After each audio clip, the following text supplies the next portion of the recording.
प्यारे बच्चों, आप सभी को नमस्कार। आशा करता हूँ सभी लोग अच्छे होंगे। जैसे आप देख रहे हैं, हम डेली स्पीडी करंट अफेयर के एमसीक्यू क्वेश्चन की क्लास करा रहे हैं।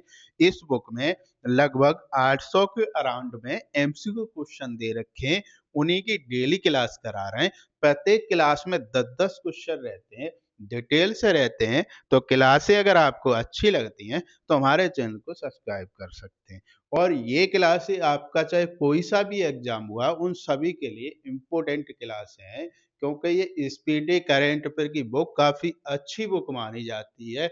इसके अगर आपने एमसीक्यू क्वेश्चन भी अगर अच्छे से कवर कर लिए तो आपकी करंट अफेयर बहुत अच्छी हो जाएगी। आपको दूसरी जगह से करंट अफेयर पढ़ने की जरूरत नहीं पड़ेगी।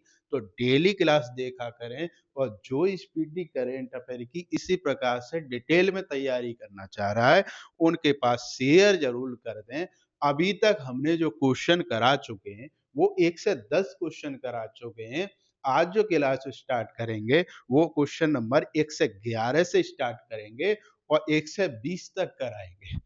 तो क्वेश्चन नंबर 1 से 11 दे रखा है, ऑस्ट्रेलिया की बिग बैश लीग के खेलने वाले पहले भारतीय पुरुष क्रिकेटर कौन बन गए हैं? तो बेटा ऑप्शन नंबर डी वाला सही हो जाएगा, उन्मुक्त चंद्र बन गए हैं। कौन बन गए हैं?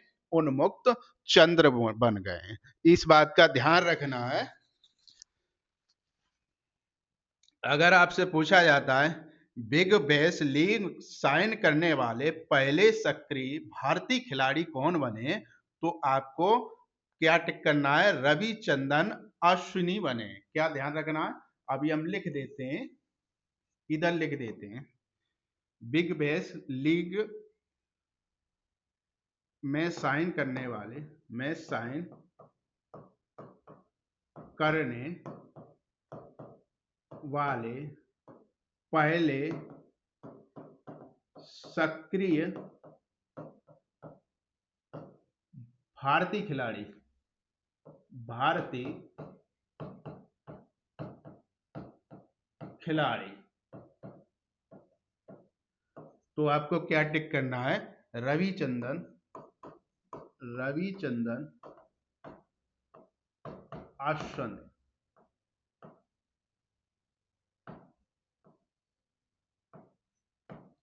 अश्विन बने।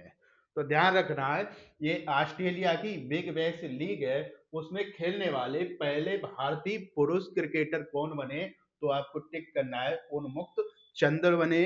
अगर आपसे पूछा जाता है बिग बैश लीग में साइन करने वाले पहले भारतीय सक्रिय खिलाड़ी कौन बने, तो आपको ध्यान रखना है रविचंद्रन अश्विन बने। ये बिग बैश लीग किसकी है? ये ऑस्ट्रेलिया द्वारा आयोजित कराई जाती है। नेक्स्ट क्वेश्चन की तरफ चलते हैं। क्वेश्चन नंबर 1 से 12 दे रखा है, प्रधानमंत्री नरेंद्र मोदी ने ओडिशा में झारसुगुड़ा से किस टेलीकॉम कंपनी के 25 साल पूरे होने पर 4G सर्विस लॉन्च की है? तो ध्यान रखना है, ऑप्शन नंबर डी वाला सही हो जाएगा, बीएसएनएल। कौन सा?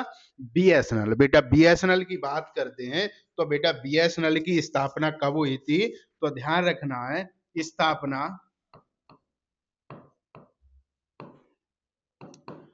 15 सितंबर 2000 को हुई थी। कब हुई थी? बीएसएफ की स्थापना 15 सितंबर 2000 को हुई थी। और इसे औपचारिक रूप से, औपचारिक रूप से इसकी स्थापना कब हुई थी? तो 1 अक्टूबर 2000 को हुई। ध्यान रखना, स्थापना अगर पूछी जाती है तो 15 सितंबर 2000 टिक लगाना है। अगर औपचारिक रूप से पूछा जाता है तो 1 अक्टूबर 2000 आपको टिक करना। इस बात का ध्यान रखना है। हेडक्वार्टर तो नई दिल्ली में है। कहां पर है बीएसएनएल का हेडक्वार्टर? नई दिल्ली में। ध्यान रखना है, ऐसे क्वेश्चन अक्सर पूछे जाते हैं। अगर आपसे अध्यक्ष की बात करते हैं, अगर वर्तमान में अध्यक्ष पूछे जाते हैं, तो आपको क्या टिक करना है? ए रॉबर्ट, ए रॉबर्ट, जे रवि। क्या टिक करना है? ए रॉबर्ट, जे रवि आपको टिक करना है। नेक्स्ट क्वेश्चन की तरफ चलते हैं। बिहार के किन स्थलों को अंतरराष्ट्रीय महत्व की आर्द्रभूमि यानी रामसर साइट का दर्जा प्रदान किया गया है?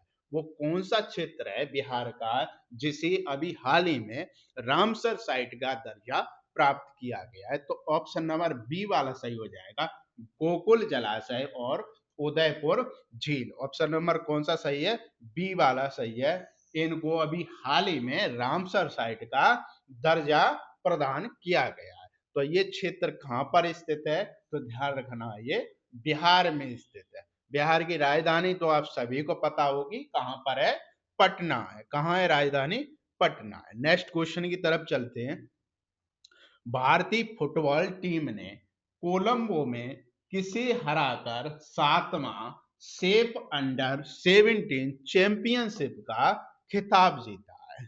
तो बेटा भारतीय टीम ने किसको हराया है जिसमें सेफ अंडर 17 का 7वां खिताब जीता है? तो ध्यान रखना है, ऑप्शन नंबर बी वाला सही हो जाएगा, बांग्लादेश को हराकर खिताब ये जीता है। कितने से हराया है? तो ये 4-1 से हराया है। ध्यान रखना है, कितने? 4-1 से। ये 7वीं बार जीता है। कौन सी बार? 7वीं बार जीता है। ये तो बेटा पुरुष में बात करते हैं, ठीक है, ये तो पुरुष में जीता है। अगर महिला में पूछा जाता है तो भी भारत ने जीता है।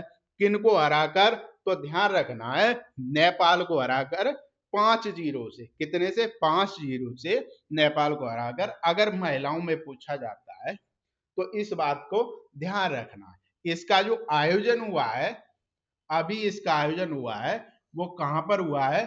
कोलंबो में हुआ है। कहां पर? कोलंबो में। ये कोलंबो कौन सी जगह पड़ती है? तो ये श्रीलंका में पड़ती है। कहां पड़ती है? ध्यान रखना है, कोलंबो श्रीलंका में पड़ती है। इसका जो आयोजन हुआ है वो कौन से नंबर का आयोजन हुआ है?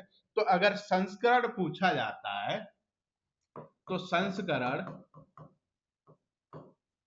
तो ध्यान रखना है इसका 10वां संस्करण है। कौन से नंबर का संस्करण है? तो ये 10वां संस्करण है। 10वां संस्करण है।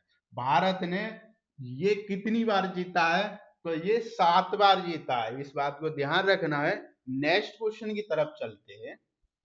बेटा MOSPI द्वारा जारी वन पर्यावरण लेखांकन 2025 रिपोर्ट के अनुसार भारत का वन क्षेत्र अब देश का कुल भूभाग का कितना प्रतिशत हो गया है? तो बेटा अब कितने प्रतिशत हो गया है? 2025 में जो रिपोर्ट जारी हुई है, किसकी? MOSPI की। तो उसके अकॉर्डिंग कितना हो गया है?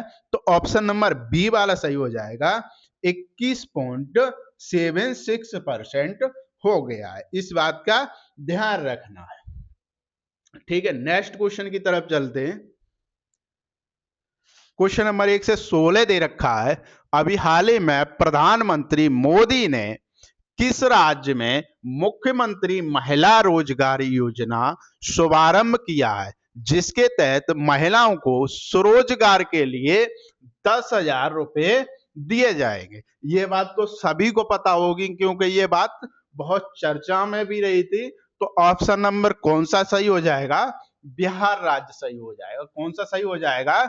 बिहार राज्य सही हो जाएगा। यहाँ पर जीत किसकी हुई है? अभी हाल ही में चुनाव हुए थे बिहार में, तो किस पार्टी की जीत हुई है? तो यहाँ पे बीजेपी यानी NDA गठबंधन की जीत हुई है, ठीक है। इस बात का ध्यान रखना है। बिहार की राजधानी कहां पर है? पटना है। एक बात और इम्पोर्टेंट है कि यहाँ पे CM कौन है? नीतीश कुमार है। तो यहाँ नीतीश कुमार जी ने कौन से नंबर की शपथ ली है? यानी इन्होंने 10वीं बार शपथ ली है।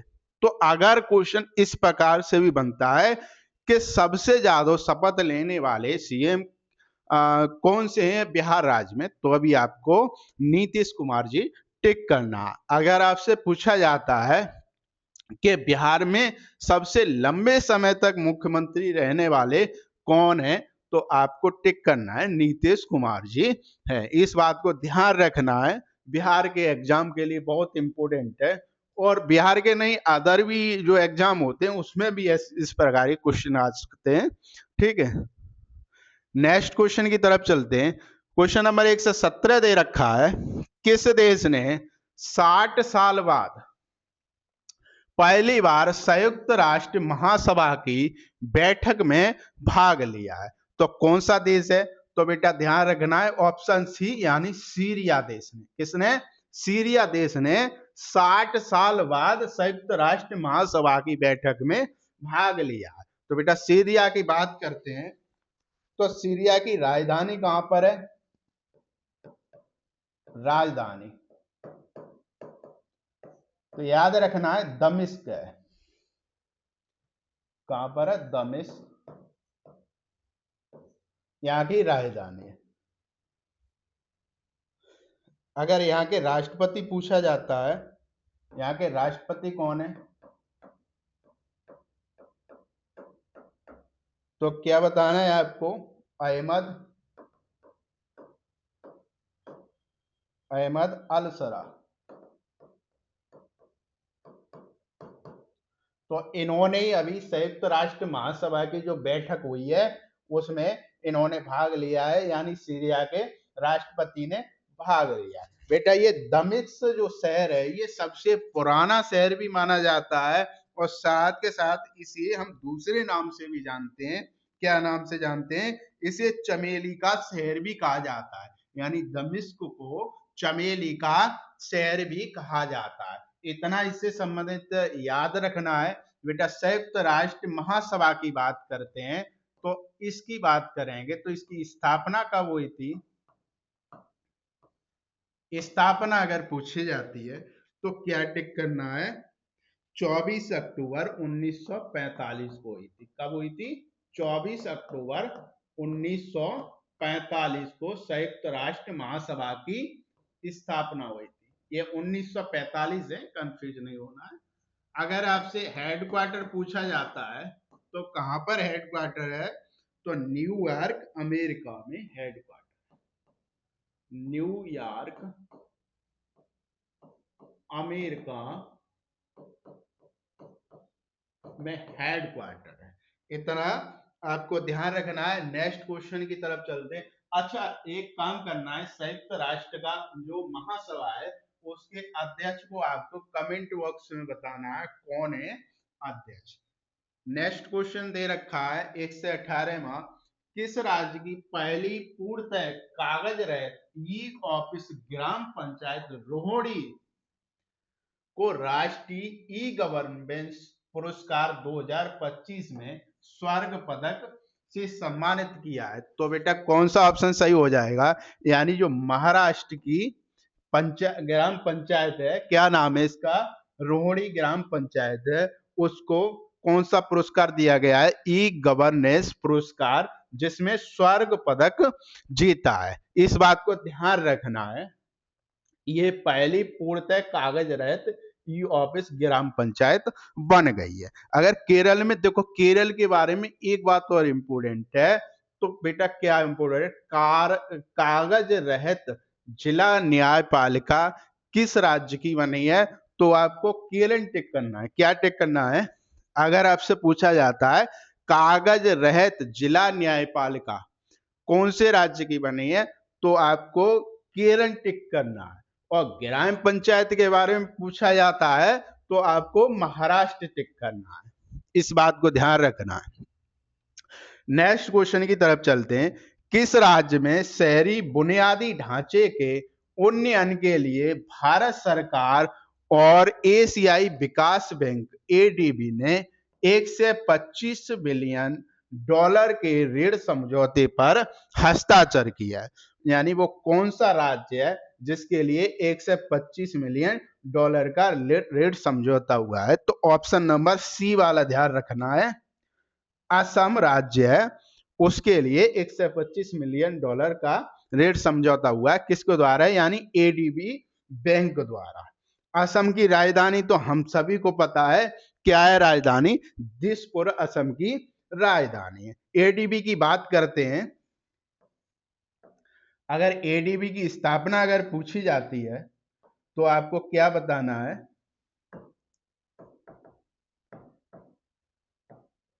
स्थापना कब हुई थी एडीबी की स्थापना? तो 19 दिसंबर 1966 को हुई थी। कब हुई थी? 19 दिसंबर 1966 को एशियाई विकास बैंक की स्थापना हुई थी। हेडक्वार्टर कहां पर है? हेडक्वार्टर तो आपको टिक करना है मनीला, फिलीपींस में। कहां पर है? मनीला, फिलीपींस में हेडक्वार्टर। इस बात को ध्यान रखना है, अगर आपसे अध्यक्ष पूछे जाते हैं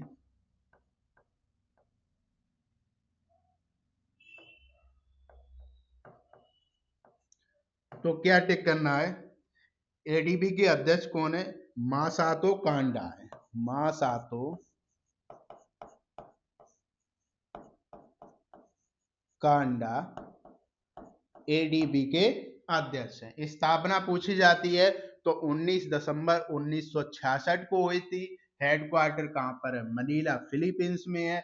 अध्यक्ष कौन है? मसातो कांडा है एडीबी के अध्यक्ष। नेक्स्ट क्वेश्चन की तरफ चलते हैं। क्वेश्चन नंबर 1 से 20 दे रखा है, राष्ट्रपति द्रौपदी मुर्मू द्वारा किस मलयालम फिल्म अभिनेता को 75वां दादा साहेब फाल्के पुरस्कार से सम्मानित किया है? तो ऑप्शन नंबर कौन सा सही हो जाएगा? तो ऑप्शन नंबर बी वाला सही हो जाएगा। मोहनलाल को अभी दादा साहेब फाल्के पुरस्कार से सम्मानित किया है। तो ये कौन से नंबर का है? तो ये 75वें नंबर का है।